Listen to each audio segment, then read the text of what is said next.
현재 일본 고등학생의 한국 수학여행 경험담이 일본 전역을 발칵 뒤집어 놓았다고 합니다. 그녀는 자신이 한국에서 촬영한 영상들을 일본 커뮤니티에 공개했고, 이는 전 세계로 퍼져나가면서 세계적인 파장을 일으키고 있다고 하는데요. 그렇다면 이 일본인 학생이 대체 한국에서 어떤 경험을 했던 것일까요? 안녕하세요. 저는 일본 출신의 사쿠라입니다. 저는 꽤나 특이한 집안에서 자라왔습니다. 저희 집안은 대대로 내려오며 혐한을 하고 있거든요. 제가 무척이나 어렸을 때만 해도 일본 내에서 이러한 한국에 대한 반감을 표하는 가정은 꽤나 많았습니다. 그러나 지금 한국을 맹목적으로 싫어하는 가정은 거의 저희 집안뿐인 것 같았고, 저희 집에서는 정치적 분노나 국가산업 실패와 같은 일본의 국가적 좌절의 희생양이 필요할 때마다 한국을 찾곤 했죠. 자칭 역사의 수호자인 할아버지는 한국이 언급될 때마다 삐걱거리는 의자에 앉아 혐한 전문 방송을 향해 소리치며 한국은 배은망덕한 국가라며 고래고래 소리를 질렀어요. 혐한 블로그, 포럼, 편향된 다큐멘터리로 무장한 아빠는 한국은 일본의 기술 카피 없이는 스마트폰조차 제대로 개발할 수 없는 이류 모방국가라고 믿으셨습니다. 아이러니하게도 아빠는 한국산 부품으로 만든 일본 브랜드 휴대폰을 사용했지만 말이에요. 당연히 저는 의심할 여지 없이 가족들의 생각을 물려받았습니다. 거기에 더해 일본 교과서에는 여전히 일본이 한국의 문명화를 도왔다고 속삭이고 있었기에 저 또한 한국은 감사할 줄도 모르는 국가라고 생각하게 되었죠. 이러한 사상을 가졌던 저는 일본의 한국을 밑으로 보는 사회적 분위기 덕분에 초등학교 때까지만 해도 꽤나 인기가 많은 학생이었습니다. 교실 내 K-팝 팬인 학생을 보고 세뇌당했다라고 조롱하곤 했고, 이러한 혐한은 제게 동급생들의 많은 관심을 가져다 주었거든요. 하지만 상황은 점점 달라졌어요. 한국이라는 국가가 발전을 거듭하고 문화적 지배력이 강력해짐에 따라 제 혐한은 더는 먹히지 않게 되었거든요. 급기야 제가 고등학교 진학을 하게 되었을 때 상황은 급반전을 하게 됩니다. 저는 한국이 여전히 개발도상국이라는 말을 자신있게 퍼뜨렸지만 반 친구들은 더 이상 제 말에 고개를 끄덕이지 않았거든요. 뭔가 달라졌어요. J-팝 아이돌을 쫓아다니며 사랑했던 소녀는 이제 한국어를 배우고 있습니다. 한때 사무라이 피규어를 수집했던 소녀는 이제 한국 법정 드라마를 시청하고 있더군요. 저와 함께 학교 내 반한 감정을 주도했던 아이요? 고등학교에 올라온 지금 그녀는 오히려 한국 대학교로의 유학을 준비하며 한국에서 잘생긴 한국 남자와 결혼하여 평생을 살고 싶다고 하더군요. 제가 배신감에 치를 떨자 그녀는 제게 충격적인 말을 건네올 뿐이었어요. 사쿠라, 촌스럽게 아직도 반한 감정을 가지고 있는 거니? 그런 시대는 저 멀리 흘러갔어. 내가 한국 유학을 가는 게 배신이라고? 현재 한국의 1인당 GDP는 일본을 능가한 지 오래고 한국의 평균 월급 또한 일본을 완전히 능가한 지 오래야. 그리고 자상하고 키도 큰 한국 남자들은 가부장적이면서도 키도 작은 일본 남자와는 수준 자체가 다르지. 이런 상황에서 내가 한국에 가지 않으면 그게 더 바보 같은 선택 아니야? 그리고 이제 내게 말을 걸지 않아줬으면 좋겠어. 이 학교에서 반환을 외치는 건 너 하나일 뿐이고 아이들은 다들 너를 기분 나쁜 아이라며 싫어하거든. 괜히 너와 같이 있는 것이 발각된다면 나까지 따돌림을 당할까 두려워. 그렇습니다. 반에서 유일하게 반환을 외쳤던 저는 이제는 시대에 뒤처진 유물이 되고 말았던 것이죠. 그리고 저는 반환을 외쳤다는 이유로 따돌림까지 당하게 되었습니다. 그런데 그렇게 처절한 학교 생활을 이어가던 와중 학교 측은 충격적인 공지 하나를 내리더군요. 바로 학교 측은 새로운 수학여행 장소로 한국을 선택했기 때문입니다. 오키나와나 아니면 다른 일본 지역도 아니었어요. 바로 한국이었습니다. 하지만 공지를 본 다른 학생들은 환호성을 지르기 시작하더군요. 심지어 장소 투표 중 한국이 얻은 득표는 97%였다는 사실까지 밝혀졌어요. 즉, 한국행은 모든 아이들의 여론과 다름이 없었던 거였죠. 아빠는 새로운 수학여행지에 대한 이야기를 듣자마자 그대로 입에 있던 된장국과 밥을 내뱉으며 기침을 연발하셨습니다. 한국으로 간다고? 납치를 당하려고 작정했어? 아빠가 외쳤습니다. 한국은 일본을 싫어하는 거 모르니? 너는 분명 일본인이라는 이유만으로 각종 불합리한 일을 겪고 여행을 망쳐버리고 말 거야. 아빠는 다른 방으로 뛰어들어가 2000년대에 낡은 캠코더를 들고 돌아왔습니다. 정 가야 한다면 이 캠코더를 가져가. 영상이 찍히고 있다는 것을 알면 아무리 수준이 낮고 막장인 한국인들이라도 감히 너를 어쩌지 못할 거야. 그리고 캠코더로 촬영을 하면서 한국이 가난한 국가라는 증거도 함께 포착해와. 나는 이 영상을 토대로 각종 언론사에 제보를 하면서 은근슬쩍 한국을 존경하는 요즘의 한심한 일본의 실태를 완전히 뒤바꾸고 말 거야. 그리고 학교 측에는 영상 증거를 근거로 피해 보상을 요청하겠어. 사실 아빠가 내미는 오래된 캠코더를 보고 저는 만감이 교차했습니다. 제가 듣기로 한국에서는 이런 낡은 전자제품이나 가전제품은 절대로 찾아볼 수가 없다고 합니다. 한국은 모든 것이 최첨단으로 돌아가는 나라고 무엇보다 어마어마하게 부유한 국가이기 때문에 이들에게 가전제품을 구매하는 건 그다지 부담이 되는 행동이 아니라고 했거든요. 그러나 일본은 다릅니다. 일단 저희 집만 해도 그래요. 저희 집의 선풍기나 TV 등은 전부 20년은 넘은 것들입니다. 에어컨도 20년은 넘었지만 아직도 깨끗해요. 왜냐하면 저는 살면서 에어컨을 틀어본 적도 없거든요. 저희 집은 가난하지도 않아요. 평범한 일본의 중산층입니다. 어쩌면 그 이상일 수도 있죠. 그럼에도 전기세가 감당이 안 돼서 에어컨은 틀어본 적도 없고 가전제품이 오래돼도 바꿀 여유가 전혀 없어요. 그러나 한국을 좋아하는 반 아이들이 보던 영상 속에서는 분명 한국은 평범한 가정집도 일본의 부유한 집안보다도 훨씬 윤택하고 부유한 삶을 살고 있었고 이건 도저히 말이 안 돼 보였습니다. 그래서 저는 아빠의 명령도 명령이었지만 제 개인적인 호기심을 충족시킬 겸 사명감을 안고 한국으로 떠나게 되었습니다. 그렇게 비행기가 인천국제공항에 착륙했습니다. 저는 아빠의 낡은 캠코더를 꽉 잡고 혼란스러운 입국장의 상황에 대비했습니다. 한국은 분명 가난한 국가이므로 공항에서는 끔찍한 혼란만이 가득할 것이 분명했어요. 오래된 카운터와 낡은 간판, 불친절한 직원들이 일본 여권을 노려보는 모습을 상상했어요.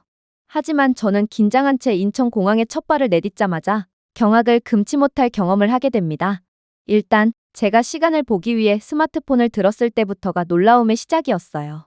제 스마트폰에 자동으로 연결된 와이파이는 무료임에도 불구하고 흠잡을 데 없는 번개처럼 빠른 속도를 자랑하고 있었거든요. 일본에서는 집 밖에서는 공공 와이파이 따위는 찾아볼 수 없습니다. 높은 요금 탓에 집에서도 고품질의 와이파이를 사용할 수 없죠.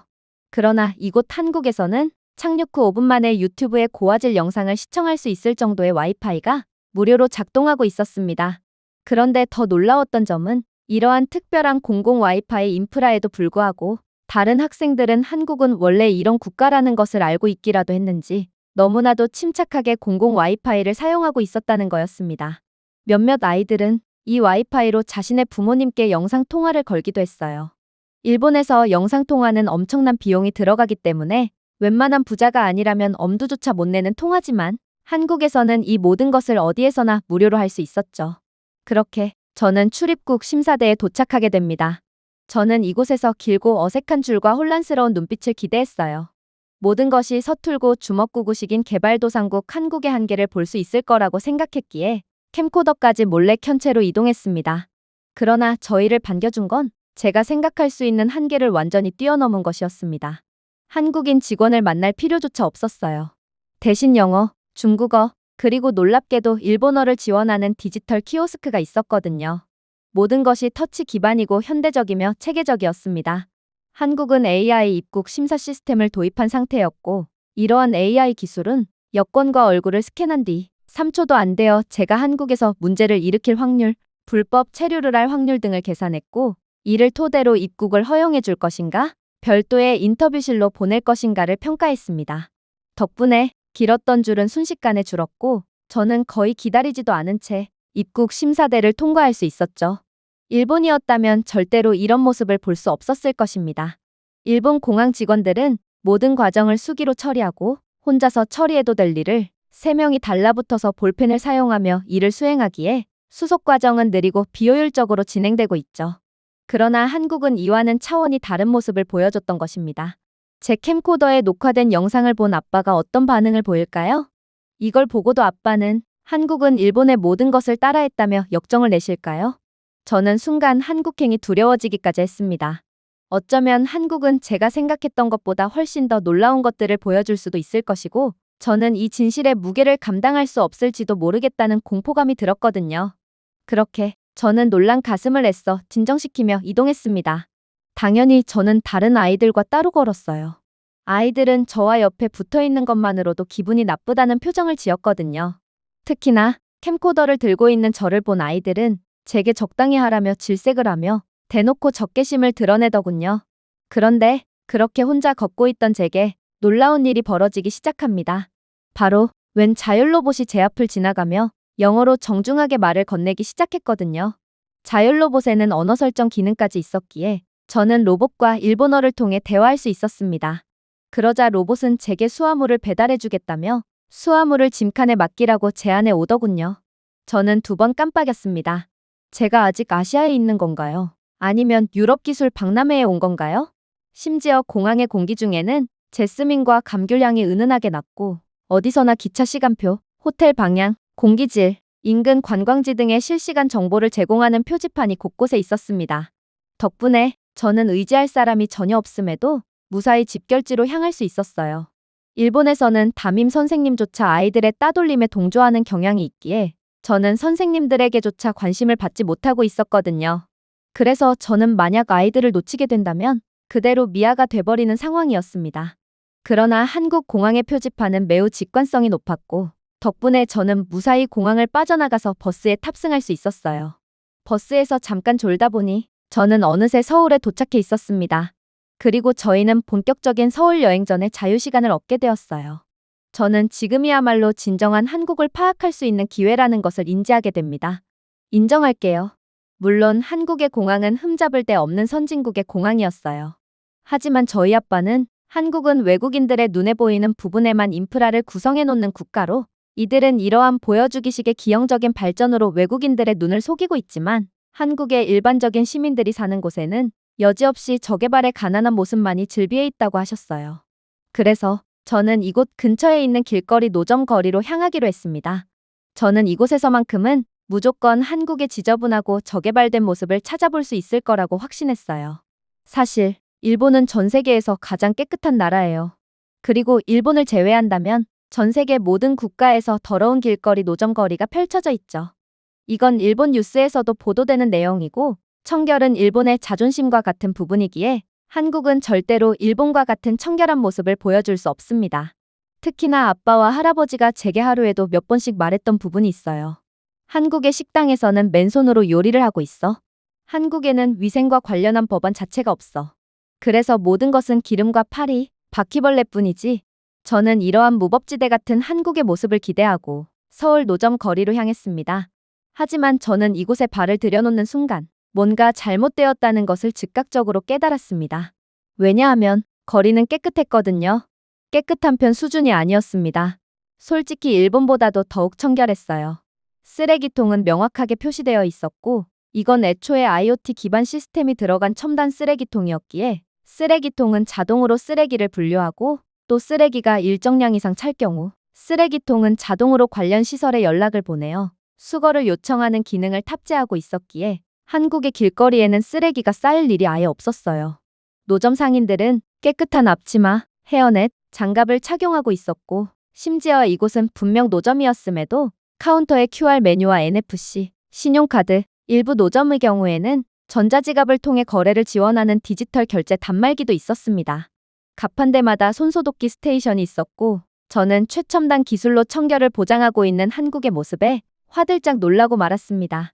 제가 지금껏 일본에서 보고 들은 것들이 전부 부정당하는 느낌이었어요. 그들은 분명 길거리 노점 거리마저 깨끗한 건 전 세계에서 일본이 유일하다고 했어요.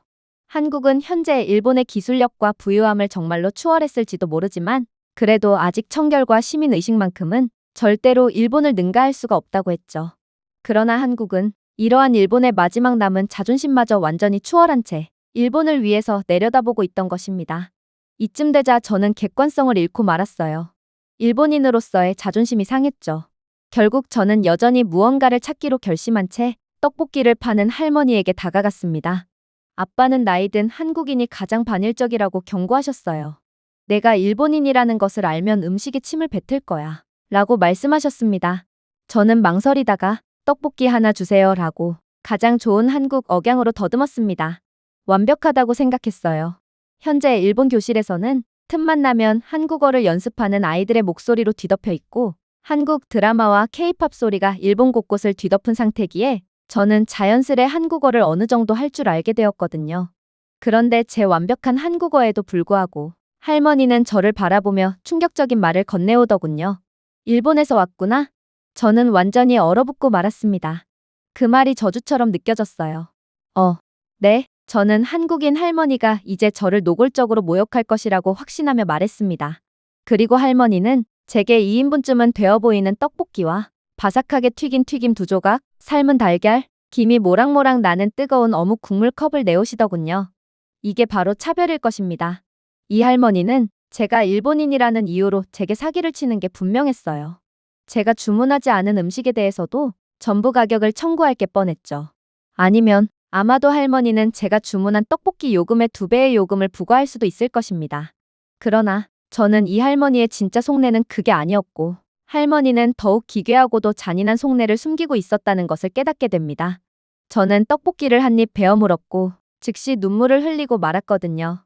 고추장 향신료는 지나치게 매웠어요. 압도적이고 불타는 열기가 화물 열차처럼 저를 강타했습니다. 혀가 터지는 것 같았어요.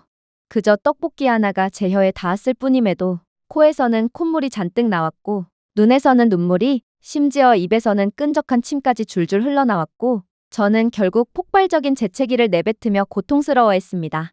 이게 바로 아빠가 말씀하셨던 차별임이 분명했어요. 제가 일본인이라서 일부러 더 맵게 만들었나 봐요. 그래도 괜찮았습니다. 제 캠코더에는 이러한 차별의 순간이 전부 녹화되고 있었거든요. 하지만 그때 이상한 일이 일어났습니다.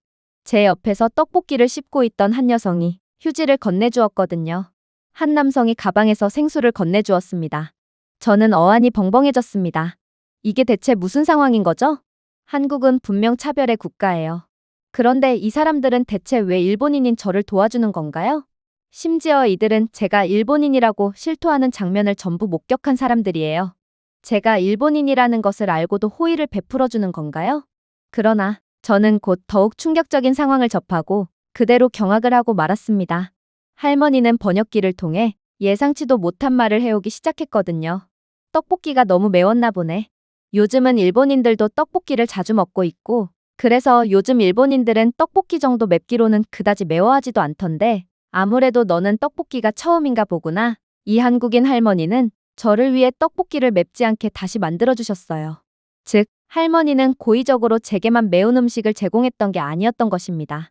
모든 문제는 제가 매운 음식을 먹지 못하는 약골이었기에 일어난 문제였어요. 심지어 할머니가 이 떡볶이 외에 추가적으로 주신 음식들은 전부 공짜였는데요. 할머니는 제가 손녀딸 같다며 공짜로 음식을 제공해 주신 거였습니다.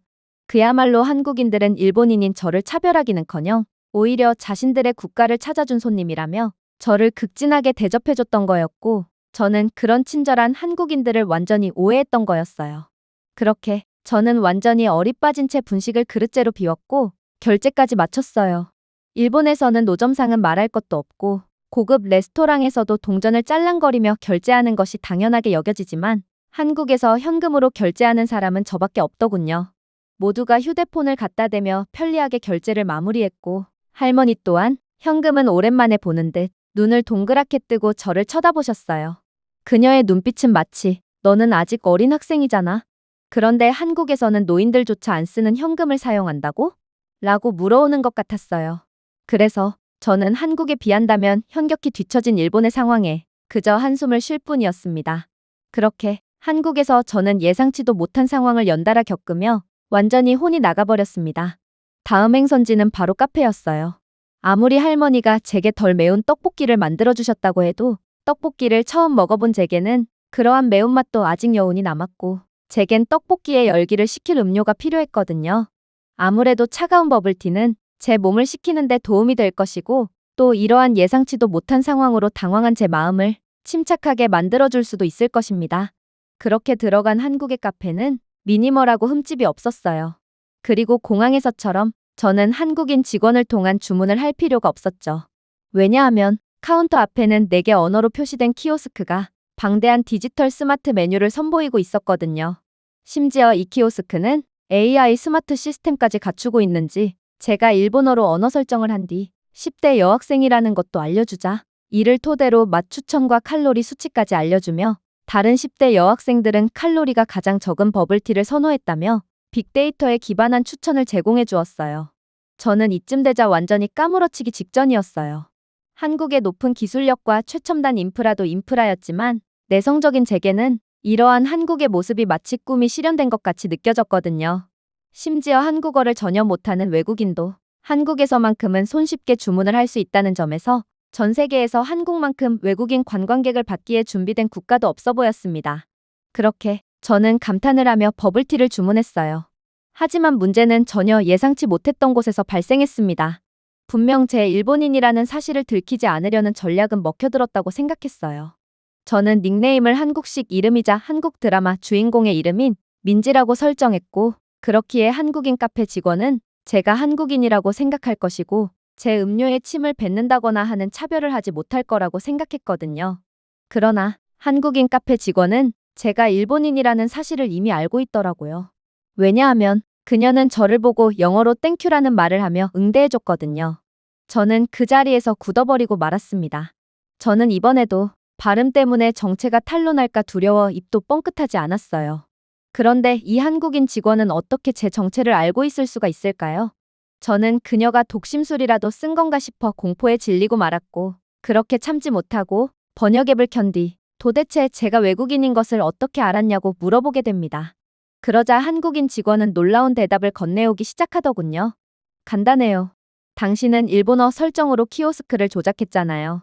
저희 직원들은 주문 번호를 통해 당신이 어떤 언어로 키오스크 주문을 마쳤는지 알 수 있어요. 그래서 만약 당신이 외국인인 경우 저희는 최대한 영어를 사용하며 손님들에게 좋은 서비스를 제공하기 위해 노력합니다. 깜짝 놀라고 말았어요. 이건 그렇게나 친절을 우선시하는 일본의 서비스 문화보다도 더욱 우수한 서비스였거든요.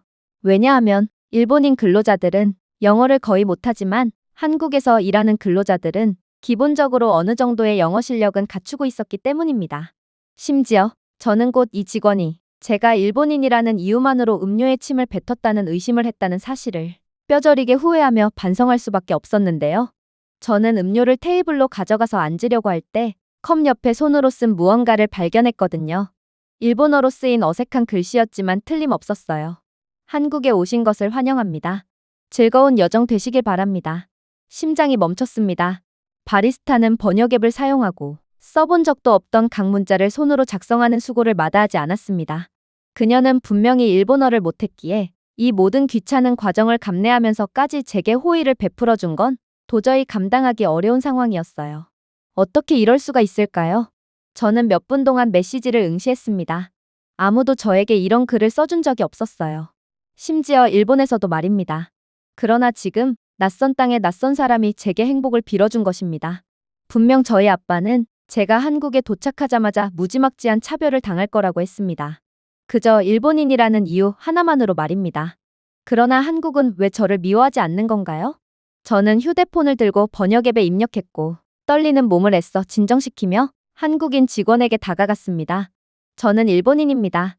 왜 저에게 친절을 베푸신 건가요? 그러자 그녀는 그것을 읽고 미소를 짓더군요. 당신이 여기 왔으니까요. 한국을 경험해보기 위해 시간과 돈, 마음을 가지고 이곳에 왔습니다. 그리고 저희는 그러한 당신의 마음에 보답하는 것일 뿐이에요. 제가 한국인들은 일본을 싫어하는 줄 알았다고 답하자 그녀는 다시금 놀라운 말을 해오기 시작했어요. 물론 한국인들은 역사를 잊지 않습니다. 하지만 개인 방문객을 탓하지는 않아요. 당신은 아기를 품고 한국에 온 게 아니잖아요.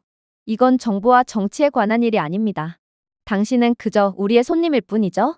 한국에는 전통적으로 손님을 환대해주는 문화가 존재하고 한국인들은 한국이 좋아서 한국을 찾아온 당신 같은 개인 관광객들에게까지 책임을 전가하는 사람들이 아니에요. 아무래도 당신은 한국에서 일본인이라는 이유만으로 차별을 당할까봐 걱정하는 것 같은데 그러한 차별은 절대로 겪지 않을 테니 걱정하지 마세요. 어떻게 대답해야 할지 몰랐어요. 저는 중얼거리며 감사 인사를 하고 어색하게 고개를 숙인 후 자리로 돌아갔습니다. 다시 컵을 들자 손이 떨렸습니다. 한 모금 마시자 눈물이 흘러나왔어요. 저는 학교에서 반환의 선두주자였고 그래서 따돌림까지 당했습니다. 하지만 한국은 그런 저를 환영해주고 가족에게서조차 받지 못했던 아낌없는 호의와 친절을 베풀어주고 있었습니다. 저는 몇 분 동안 고개를 숙인 채 카페에 앉아 방금 애완동물을 잃은 애니메이션 주인공처럼 조용히 음료에 얼굴을 파묻고는 눈물을 흘렸습니다. 그러나 아무도 저를 보고 비웃지 않았습니다. 아무도 쳐다보지도 않았어요. 모든 한국인들이 제 시간과 공간을 존중해 주었죠. 사실 한 명의 한국인이 걸어 나가기 전에 휴지 한 움큼을 제 테이블 쪽으로 미묘하게 미끄러뜨렸습니다. 이게 바로 한국이었습니다. 이들은 답례를 기대하지 않았어요.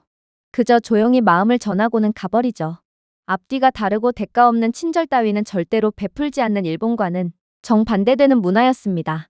게다가 제가 마침내 이 카페에서 나가려고 할 때 저는 이 카페에 대한 더욱 놀라운 점을 인지하게 되었습니다. 키오스크의 추천 시스템에 관한 것이었어요. 현재의 날씨, 습도에 따라 AI 추천 기능이 작동했고 맞춤형 메뉴를 추천해주고 있더군요. 추운 날에는 따뜻한 음료를 추천하고 습도가 일정 기준을 초과하면 가벼운 버전을 추천하고 있었어요.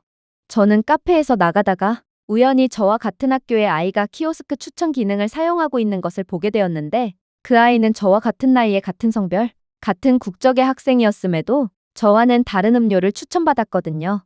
이건 바로 한국의 AI가 실시간 온도와 습도를 감지하고 그에 맞는 음료를 추천해 주었기 때문인 것 같았습니다. 그야말로 한국은 최첨단 편의성, 사려 깊은 서비스, 상상할 수 없는 디테일까지 모두 미소로 제공하고 있던 것이죠. 일본에서는 예의의 자부심을 느껴요. 그러나 한국에서는 더 희귀한 것, 즉 예의와 더불어 편의성, 따뜻함까지 제공하고 있었습니다. 그렇게 저는 완전히 넋이 나간 채 이동했습니다. 제 한국에 대한 편견은 완전히 틀렸던 거였어요. 시간이 흘렀고 저는 다시 집결지로 향했어요. 저희는 경복궁을 시작으로 문화유산 투어를 떠날 예정이었고 집결지에서 버스로 이동해야 했습니다. 그런데 집결지에 도착한 저는 뭔가 이상한 점을 느끼게 됩니다. 왜냐하면 그곳에는 아무도 없었거든요. 분명 저는 10분 일찍 도착했습니다. 그런데 어떻게 아무도 없을 수가 있나요? 그리고 제 오랜 따돌림의 역사는 그게 단순한 우연이 아니라는 것을 알려주었습니다. 그랬습니다. 다른 친구들이 제게만 다른 일정표를 건네준 거였습니다. 저는 대형 투어 버스는 30분 전에 이미 출발했다는 사실을 알게 되었어요. 심장이 떨어졌습니다. 그들은 제게 거짓말을 했던 거였어요. 예상했어야 했어요. 일본에서 왕따는 매우 조용하게 진행됩니다. 배제당하고 무시당하고 잊혀진다는 것이 가장 정확한 방법이라고 할 수 있겠네요. 즉, 저는 외국에서조차도 잊혀진 것입니다. 저는 얼어붙은 채 어떻게 해야 할지 몰라 서 있었습니다. 일본에서였다면 저는 그대로 방으로 돌아와 공 모양으로 웅크리고 눈물을 흘리며 일기를 썼을 것입니다. 하지만 여기 한국에서 저는 뭔가 달라졌습니다. 친절하고 체계적이며 끝없이 효율적인 한국이 저에게 새로운 생각과 자신감을 주었습니다. 저는 뭔가 혼자서도 경복궁을 갈 수 있을 것 같다는 생각이 들었어요. 실제로 휴대폰을 열고 길을 검색해보니 지하철로 금방 도착할 수 있다는 것을 알았습니다. 어쩌면 먼저 떠난 버스보다도 빨리 도착할 수 있을 것입니다. 그때 저는 진정으로 미래로 발을 들였습니다. 현금으로만 지하철을 탑승할 수 있을 거라고 생각했어요. 그러나 한국은 일본과는 차원이 다른 국가였어요. 저는 일본에서 사용하는 카드를 통해서도 지하철을 이용할 수 있었습니다. 이런 기술은 들어본 적도 없어요. 도대체 한국은 어떤 수준의 기술력을 갖추고 있단 말인가요? 물론 다른 한국인들은 카드를 사용하지도 않았어요. 이들은 스마트워치나 스마트폰을 태그하며 지갑을 꺼내지도 않고 지하철에 탑승하고 있었거든요. 역시나 소란도 지저분함도 없었습니다. 학교 복도보다 더 깨끗한 냄새가 나는 역에 들어가 우주선처럼 통제되고 정밀하게 느껴지는 환경을 거닐었습니다. 지하철은 세계에서 일본이 가장 깨끗하고 효율적일 줄 알았어요. 하지만 한국은 세계 최강의 철도 강국인 일본을 이 분야에서마저 진작에 뛰어넘은 상태였던 것입니다. 여전히 인쇄된 종이 시간표를 사용하고 있고 아날로그 간판, 잦은 지연에 직면하고 있는 일본 지하철은 도저히 한국 지하철과 경쟁할 수가 없어 보였거든요. 그렇게 한국의 지하철은 1분의 시간오차도 없이 목적지역에 도착했습니다. 저는 경복궁까지 향하는 지도를 별도로 찾아볼 필요도 없었어요. 각 출구에서 주요 랜드마크까지의 예상 도보 시간을 모두 표시하는 디지털 표지판이 있었거든요. 저는 이 표지판을 통해 손쉽게 경복궁을 찾아갈 수 있었어요. 마침내 역을 나와 경복궁으로 가는 길을 걸었을 때 저는 숨을 다르게 쉬고 있다는 것을 깨달았습니다. 깨끗한 공기 때문만이 아니라 인생에서 처음으로 통제력을 느꼈기 때문입니다. 저는 일본에서 버림받고 조롱받고 잊혀져 있었습니다. 하지만 저는 한국에서 해내고 말았습니다. 혼자서 말입니다. 친구들도 지금 막 도착한 것 같았어요. 그리고 제가 거의 늦지 않고 무사히 도착한 것을 보고 깜짝 놀라는 눈치더군요. 이들은 제가 해낼 수 있다는 것을 전혀 예상하지 못했지만 한국은 이런저라도 충분히 해낼 수 있다는 것을 깨닫게 해주었어요. 그렇게 저는 경복궁을 올려다보았습니다. 경복궁은 단지 아름답기만 한 것이 아니었습니다. 압도적이었어요. 안뜰은 마치 역사 자체에 숨쉴 공간이 더 필요한 것처럼 광활했습니다. 곡선형 지붕과 선명한 색상의 단청 무늬가 있는 궁궐 건물들은 재건되거나 보존된 것처럼 보이지 않았습니다. 살아있는 모습 그 자체였죠. 시대를 초월한 웅장함이었습니다. 하지만 저를 정말 놀라게 한 것은 건축이 아니었습니다. 그건 바로 한복이었어요. 라벤더, 장미, 옥색의 실크 스커트, 정교한 자수가 있는 재킷 말이에요. 반 친구들은 너나 할 것 없이 한복을 대여한 상태였고 이들은 궁전 아치 아래에서 포즈를 취하며 인스타그램 인플루언서처럼 웃고 사진을 찍고 있었습니다. 너무나도 부러웠어요. 한복은 기모노보다도 훨씬 아름다워 보였거든요. 그러나 제가 어떻게 한복을 입을 수가 있겠어요? 저는 반한 감정을 주도하는 음침한 소녀였습니다. 아이들이 저를 가만히 두지 않을 거예요. 저는 돌계단에서 망설였습니다. 하지만 이번 기회를 놓치고 싶지는 않았어요. 저는 근처 한복 대여점을 힐끗 보았습니다. 밖에는 관광객들이 길게 줄을 서 있더군요. 그 모습에 저는 왠지 모를 용기를 얻었어요. 한복은 한국에 오면 당연히 입어봐야 할 관광 코스처럼 느껴졌죠. 그래서 저는 두려움을 무릅쓰고 한복대여 줄을 서게 됩니다. 저는 부드러운 흰색 저고리가 있는 청자 녹색 치마, 진주 머리 장식을 대여했어요. 거울에 비친 저는 마치 조선시대에서 볼 법한 소녀 같았어요. 너무나도 잘 어울렸고 또 아이러니하게도 저는 한국인처럼 보인다는 것에 기쁜 감정까지 느꼈죠. 하지만 모두가 그런 생각을 한 것은 아니었습니다. 제가 반 친구들을 향해 걸어가자 그들의 미소는 희미해졌거든요.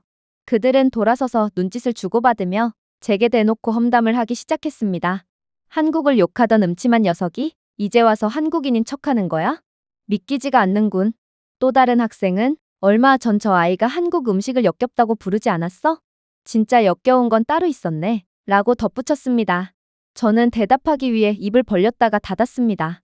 뭐라고 말할 수 있을까요? 제가 틀렸다고요? 어쨌든 시도해봤어요. 나는 더 이상 한국을 싫어하지 않아. 왜냐하면 내가 틀렸다는 것을 깨닫게 되었거든. 다시는 한국을 싫어하지 않을 거야. 그러나 제가 말을 채 끝내기도 전에 그들은 떠났습니다. 저는 한국의 가장 위대한 문화재 한가운데서 바람에 흔들리는 한복을 입고 어색하게 서 있었습니다. 잠시 동안 다시 올 수도 있겠다는 생각이 들었습니다. 하지만 그때 충격적인 일이 일어났어요. 한 한국인 부부, 아마도 30대쯤 되었을 것입니다. 그 남자가 멈춰서서 저를 바라보며 말했습니다. 실례합니다. 사진 찍어드릴까요? 그는 제 휴대폰을 들고 정문 앞에 저를 배치했습니다. 그의 아내는 제 소매를 살짝 맞추고 미소를 지으며 한 발 물러섰죠. 그 남자는 전문 사진작가처럼 몸을 웅크리고 좌우로 움직이며 100장 이상의 사진을 찍어주었어요. 말도 안 되는 상황이었습니다. 처음 보는 외국인을 위해서 이렇게나 많은 시간을 투자해준다고요? 아무래도 이 부부는 제게 수고비 명목으로 돈을 청구할 수도 있을 거라고 생각했어요. 그러나 돈이 아깝지 않았어요. 이곳에서 저를 위해 사진을 찍어줄 사람은 존재하지 않았고 저는 한복을 입은 제 모습을 사진으로 남길 수 있다는 사실 자체에 감사할 뿐이었죠. 하지만 이 한국인 부부는 그렇게 전문적인 솜씨로 사진을 찍어주더니 이내 즐거운 여행 되라는 말을 남기고 그대로 떠나버렸습니다. 그랬습니다. 저는 이번에도 대가 없는 호의를 받은 것이죠. 그들은 제가 일본인이라는 것을 이미 알고 있는 눈치였어요. 하지만 차별은커녕 오히려 환대와 친절만을 베풀어 주었습니다. 이게 바로 한국이었습니다. 예의 바르고 친절한 척을 하는 게 아닌 진정으로 아름다운 사람들이 모여있는 곳 말이에요. 그렇게 저는 일본의 모든 궁궐을 압도할 만큼 최고의 웅장함과 아름다움을 자랑하는 경복궁에서 입을 벌린 채 관람을 이어나갔고 이내 집결 시간이 다 되어서 집결지로 이동합니다. 집결 시간만 아니었다면 저는 이곳에서 밤새 경복궁을 관람했을 거예요. 그만큼 경복궁은 제게 깊은 영감을 주었죠. 그렇게 저는 아쉬움을 뒤로 한 채 이동했어요. 다음 일정은 전세 버스를 타고 부산으로 향할 예정이었고 4시간이 넘는 긴 여정이었기에 저는 절대로 늦어선 안 됐거든요. 제가 늦는다면 그들은 분명히 저를 버리고 가버릴 것이기 때문입니다. 그렇게 저는 정확히 7시 20분에 동문에 도착했습니다. 10분 일찍 도착했죠. 하지만 익숙한 위기가 느껴졌습니다. 학생들은 아직도 단 한 명도 도착하지 않은 상태였거든요. 심지어 7시 반이 되었는데도 동문은 여전히 비어 있었습니다. 심지어 버스도 보이지 않더군요. 그럴 리가 없었어요. 아이들이 아무리 짓궂다고 해도 여긴 외국이잖아요. 심지어 밤이었죠. 경복궁까지는 어찌어찌 이동할 수 있습니다. 하지만 부산은 제 힘으로는 절대로 갈 수 없는 곳이에요. 그럼에도 저를 의도적으로 버렸다는 건 도저히 믿고 싶지도 않고 있을 수도 없는 일이었어요. 저는 제가 약속 장소를 잘못 파악하고 있었나 싶어 다른 문으로 달려갔습니다. 남쪽, 서쪽, 북쪽 아무도 없었어요. 그리고 혹시나 해서 SNS에 접속한 저는 봐선 안 될 충격적인 게시글을 목격하게 됩니다. 반 아이들 모두, 심지어 선생님까지 버스 안에서 단체로 사진을 찍은 게시글이 올라와 있었어요. 1시간 전에 말이에요. 그랬습니다.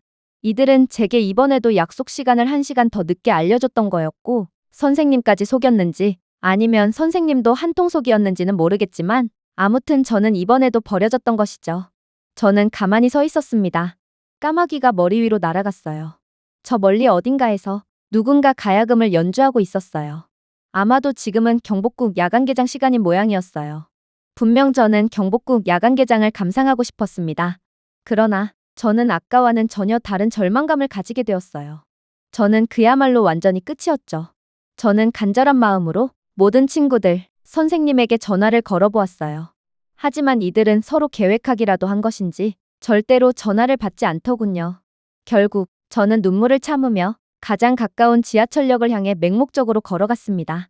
몇 시간 전만 해도 장엄하게 느껴졌던 경복궁이 이제는 공포와 절망의 장소처럼 느껴졌어요. 지금은 밤이에요.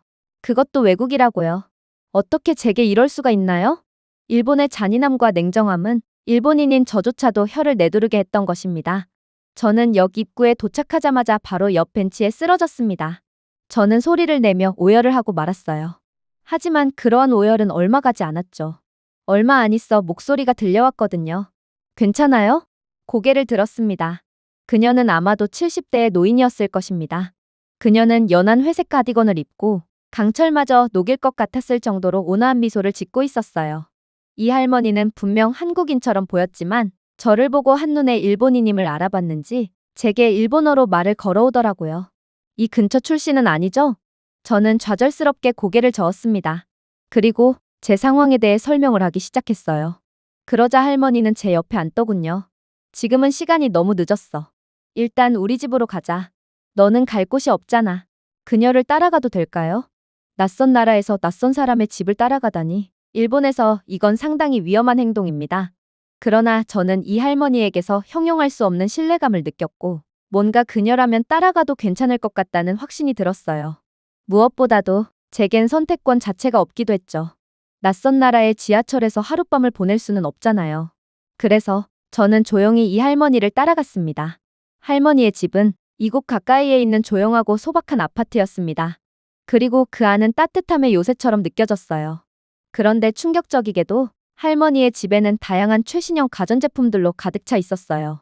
저희 집은 20년은 넘은 가전제품들이 아직까지도 사용되고 있으며 목욕물을 항시 받아놓으며 모든 가족이 그날 받은 목욕물을 공유하며 사용합니다. 하지만 여기 한국에서는 달랐어요.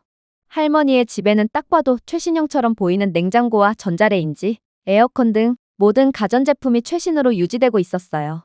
심지어 이 방은 AI 제어 시스템까지 갖추고 있는지 애초에 할머니의 집은 자동으로 온습도를 최적의 상태로 맞추고 있었고 오염도를 자동으로 감지하고 저절로 작동하는 공기청정기는 더러운 먼지들을 몰고 들어온 저를 감지하자마자 그대로 작동하며 집안을 최적의 상태로 유지해주고 있더라고요.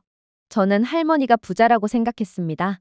하지만 할머니는 자신은 한국에서 평범한 서민층이고 AI 시스템은 자신의 딸이 설치해주고 갔다고 말씀하시며 한국에는 이러한 집안 풍경이 너무나도 당연하게 여겨지고 딱히 특별할 것도 없다고 말씀해 주셨어요.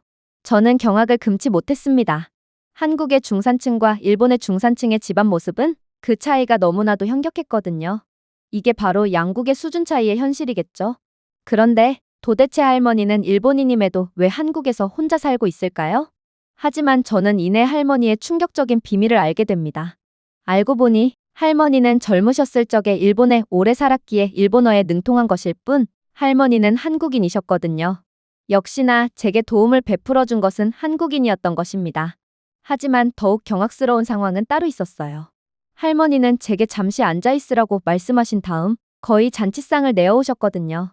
갈비찜, 잡채, 된장찌개, 고등어구이, 12가지 이상의 반찬이 각각 청와대 주방에서 일한 적이 있을 것만 같은 사랑과 요리 솜씨로 준비되었습니다.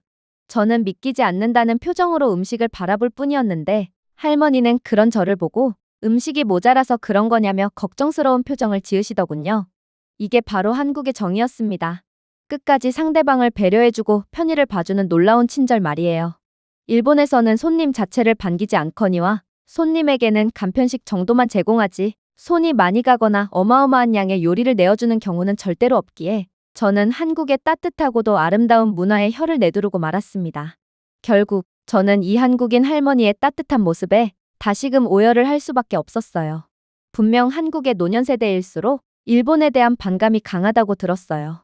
역사적인 맥락에서 그건 정말 합리적인 주장 같았죠. 그런데 어떻게 이 할머니는 일본인인 제게 이렇게나 잘해주실 수가 있나요? 특히나 할머니는 수십 년 전에 일본에서 일을 하셨다고 했는데 그때는 일본인들의 한국인들에 대한 차별이 몹시 심했을 때라고 들었는데도 말이에요. 그러나 할머니는 그런 저를 따뜻하게 안아주실 뿐이었습니다. 물론 한국은 일본의 침략 때문에 수많은 피해를 받은 국가야. 그리고 우리 세대는 특히나 일본에 의해 직접적인 피해를 받기도 했지.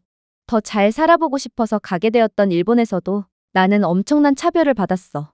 하지만 나는 이 증오의 굴레를 반복하고 싶지 않아. 이건 정치가 아니잖아.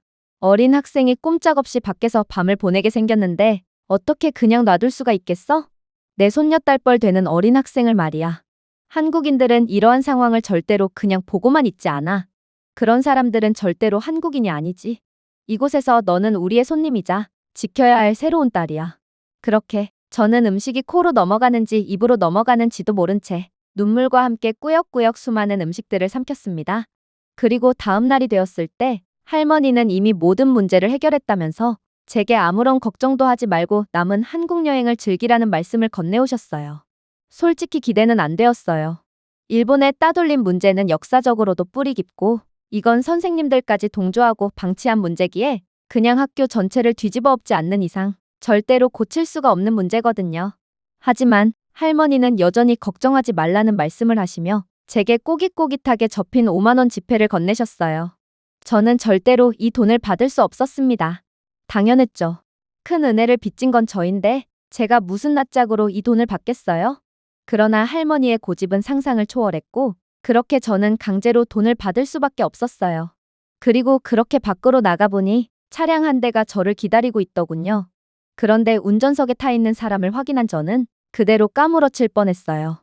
왜냐하면 그는 이번 한국 여행을 총괄하는 선도부장 선생님이었거든요. 도대체 그가 왜 저를 위해 아침부터 이곳에서 대기를 하고 있는 것이며 그리고 저 하나만을 위해 차를 렌트했던 것일까요?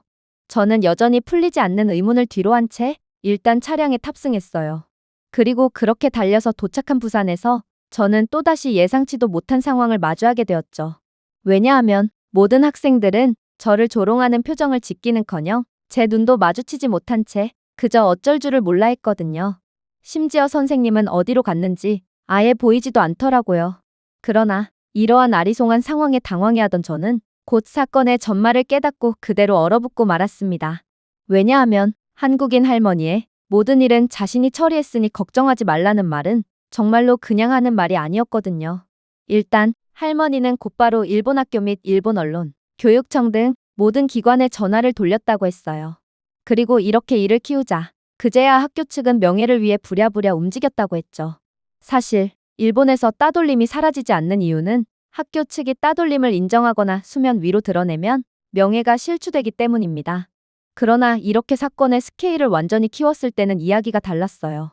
학교 측 입장에서는 지금은 얼마 남지 않은 명예라도 챙기기 위해 발에 땀이 나도록 움직여야 할 때였죠. 그래서 학교 측은 매우 이례적으로 따돌림 주도자에 대한 신속한 처벌 및 징계를 시작했고 선생님과 주동자 몇 명은 그 시간부로 즉시 일본으로의 복귀 명령이 떨어지며 곧바로 일본으로 돌아갈 수밖에 없던 것입니다. 할머니는 일본에서의 경험을 통해 모두 알고 있었어요. 일본이 얼마나 음습하고 어두운 사회구조를 가졌는지 그리고 일본인들을 겁먹게 하거나 상황을 해결하게끔 하려면 어떤 식으로 행동하는지를 말입니다.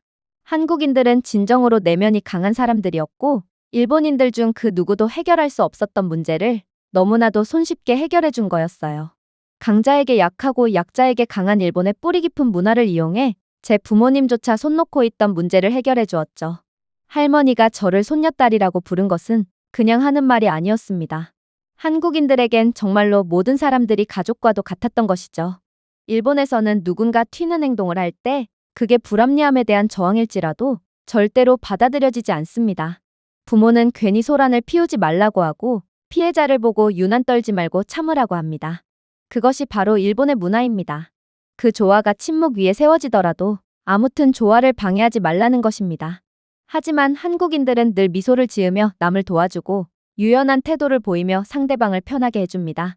겉으로 보기에는 착해 빠진 것처럼 보이기도 하죠. 그러나 이들은 분노를 하며 행동으로 나서야 할 때는 귀신같이 아는 진정으로 강한 사람들이었고, 저는 영광스럽게도 그러한 한국인들의 가족으로서 또다시 은혜를 입은 거였죠. 그리고 마침내 할머니가 써준 편지를 꺼내어 읽었을 때 저는 그대로 눈물을 흘리고 말았습니다. 사쿠라, 너 자신을 사랑받을 수 없는 사람이라고 생각하지 마. 만약 그들이 내 가치를 보지 못한다면 그것은 그들의 잘못이지 내 잘못이 아니란다. 물론 이 세상은 차가울 수 있지만 내 삶까지 그럴 필요는 없어. 이곳 한국에는 따뜻한 사람들이 얼마든지 존재해. 그리고 한국은 내가 원한다면 언제든지 올 수 있는 곳이야. 너를 언제든지 환영해 줄게. 저는 울면서 할머니의 편지를 조심스럽게 접었습니다. 그러고는 여권 케이스에 넣었죠. 저는 이제부터는 어디를 가든 그것이 저와 함께 다닐 것이라는 것을 알고 있었습니다. 그렇게 제 한국에서의 수학여행은 마무리되었습니다. 현재 일본으로 돌아온 저는 아빠가 주신 캠코더로 한국의 모든 모습들을 촬영한 상태고 영상들에 대한 정리를 마친 상황이에요. 그리고 이 모든 영상들을 할아버지와 아빠가 자주 들어가는 혐한 사이트에 배포한 상태죠. 할아버지와 아빠가 마침내 제 영상을 발견했을 때 저는 제가 한국에서 경험했던 모든 것들을 말해드릴 생각이에요. 반한 감정에 찌들어 현실을 보지 못했던 불쌍한 제게 한국인들이 깨달음을 준 것처럼 저 또한 우물한 개구리인 할아버지와 아빠를 불쌍히 여기고 그들을 계몽시킬 것입니다. 저는 더 이상 저를 의심하지 않아요. 저는 반드시 해낼 수 있을 것입니다. 한국인들이 그랬던 것처럼 저는 절대로 불쌍한 할아버지와 아빠를 포기하지 않을 거예요. 그들은 현실을 보려 하지 않고 회피하려고 하지만 저는 결국 아빠와 할아버지께 현실을 마주할 용기를 줄 것이고 자신들의 잘못을 스스로 반성하게 함으로써 혐한을 뿌리째부터 뽑아버릴 것입니다. 제가 어떻게 저희 가족을 구원하는지 똑똑히 지켜봐 주세요. 그리고 마침내 제가 그런 할아버지와 아빠조차 한국에 데려가서 한국 구경을 시켜주게 될 때 저는 또다시 오래된 캠코더를 들고 모든 장면을 촬영할 거고 똑같이 사이트에 업로드할 거예요. 그런다면 이젠 많은 불쌍한 일본인들이 현실에 대해 직시하고 열등감이 아닌 사랑과 인류애를 되찾게 되겠죠. 제가 준비해온 내용은 여기까지입니다. 끝까지 시청해주셔서 진심으로 감사드리며 여러분들의 구독과 좋아요, 알림 설정은 영상 제작에 큰 힘이 됩니다. 이상 세모튜브였습니다.